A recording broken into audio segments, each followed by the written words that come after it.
he said to me, "It is done. I am the Alpha and the Omega, the beginning and the end. I will give of the fountain of the water of life freely to him who thirsts." You know, folks that really hit rock bottom and need a full spectrum of assistance. They need a safe living environment, they need a bed, they need spiritual, moral support, everything from clothing to transportation, to get them on that road to be productive and really to begin living an authentic life and help them feel the love of Jesus Christ. I heard about the Alpha Omega House while I was in jail. Really, there's no place to go for guys like me, especially when they're coming out of jail, and it's easy to get into trouble again or not be able to stay sober or away from the people that are not good influences. So it was a blessing for me to be able to go to Alpha Omega. They're good men. Most of them are very, very good men, but they have had some very bad things happen to them and they've made some very bad choices. They have no place to go. And they were expected to become productive citizens in society, which wasn't realistic. They were being set up for failure. I think that one of the biggest problems in our society will be addictions. It is addictions now, it will be in the future, because the virtue of self-control is not considered a virtue, but it very much is. Every county has, in the UP is right now, is no different than any other county in the United States. We are under attack with the opiates, we're under attack with heroin, and especially the meth. People need to realize that drug addiction is a disease. Alcohol is a disease. So if we can get these men to understand that I've got a problem and admit to it, and then I can't handle it myself, I need help. Now they can begin recovery.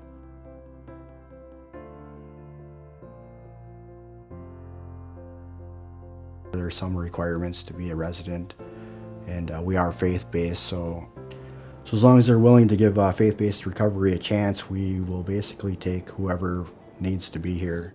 When residents, young men, show up at the Alpha Omega House, first and foremost, they're embraced. They feel the love of Jesus Christ. They are given dignity and respect they may not have received in a long time. When these men come in, many of them are very fragile. Many are very broken. And our job is to, first of all, make sure that they realize that God loves them. Immediately, they're given a bed. They're given a set of rules, because that's one of the things that certainly helps along that road to recovery is a disciplined life. The home operates with us following all the rules that are given, and we got to go by all the court order rules. And we're given a probation period when we first come here. A week we have to stay in-house and do a probation period. We're obligated to get jobs and hold jobs and take urine tests when asked to. We're not to use any drugs or foul language in the house, and we're to walk in the light with the Lord. And then they're given a Bible and asked to read it. And one of the other things they're asked to do is to look around the outside of the house and embrace a faith community. Whatever they choose is great, as long as they make the choice.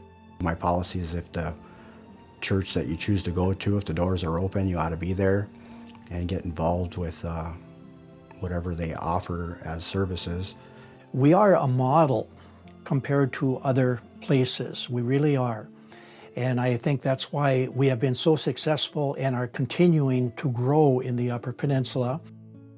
And we have two great examples of individuals who have walked the road to recovery and embrace God, and they live in the moment, and those are our managers. And so they're now giving back to young men that had, not so long ago, that was them. February 19th was 5 years without alcohol in my life, which has been the most most interesting 5 years of my life so far. We've had men that stayed there for 6 months, sometimes 3 months. There's no real particular time element because every man that has come to the house is different. Their needs are different. Some of the men are coming because they're trying to avoid going to jail, so it's part of their probation, so it may be 90 days. Some stay a little longer just to get themselves established. The men pay for nothing. It's a gift, and it's done just completely out of generosity and love out of the community. There's no payment that Alpha Omega wants from these men. This is just something that is a gift, purely a gift of love to you, to get on your feet. Alpha Omega Home is currently being funded through the community church donations, and they have supported Alpha Omega since the beginning. We also have a donor, Joanne Haiti, who has also provided money to help Alpha Omega be what it is today. After my retirement, it gave me the ability to do something in my life that would make the community a better place to live in.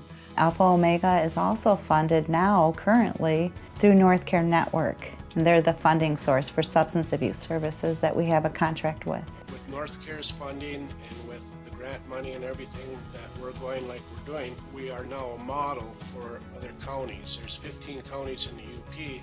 There's no reason why there shouldn't be one of these homes in every county in the UP. But it also takes a community team effort. It takes law enforcement, it takes the court systems, it takes addiction professionals, it takes business owners.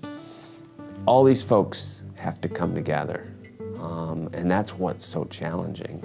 And we've been praying for something to come into the community, and I was just feel blessed that when Jason came in with the Alpha Omega House, it was just an answer to prayer. I just see an enormous opportunity to spread the goodness of God in the Upper Peninsula.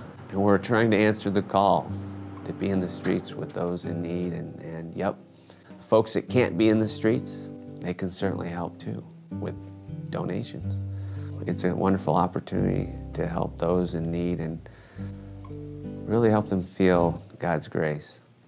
It's the beginning and the end, and it is God. Alpha Omega is God, and the house is of God. So if it stands and it flourishes, well, we know God loves us. And so far, God has loved us very much. And you can feel it, and you can see it in the community, and you can see it when it touches the lives of these guys.